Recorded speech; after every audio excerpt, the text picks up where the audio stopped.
O vlezër, ne përditës provohemi. Mos i harroni momentet e vështira dhe mirësinë e Allahut xhaleshanu, se shumë herë themi, vetëm të më kaloj Zoti mu nga kjo sprovë, pastaj nuk ka problem, unë do jem njeriu më i mirë. Vetëm inshallah dal nga kjo situatë dhe unë do jem njeriu më i mirë në botë, njeriu më i devotshëm, që do e falenderoj Zotin shumë. Por vazhdimisht duhet t'ja dim Allahu xhaleshanu mirësitë e tij. Dhe asnjëherë duhet t'i harrojmë momentet e vështirësisë. Gjithmonë vëllezër duhet ata cilët kanë nevojë ose janë më dobët se ne, t'i ndihmojmë me lejen e Allahu xhaleshanu sa të kemi mundësi për Zotin. Sa të kemi mundësi.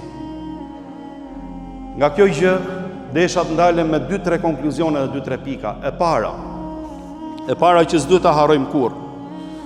Allahu xhaleshanu na shef neve gjatë gjithë jetës tonë, a jemi falendërues ose nuk jemi falendërues. Këtë mos e harro kurrë. Nuk ka nevojë Zoti xhaleshanu për veprat tona, ne kemi nevojë shumë që të bëjmë mirë e të afrohemi tek Allahu xhaleshanu e të fitojmë dynjan dhe ahiretin. E dyta, mbase një moment është sprovë për ty, e ti duhet të tregosh mirësinë dhe begatin që të ka falë Allahu xhaleshanu dhe ti jesh falendërues, se mundet po mohove Allahu të merr me atë mohim shumë mirësi dhe t'i heq që t'i ka pas dhënë, se në dorë të Allahut jemi gjithë.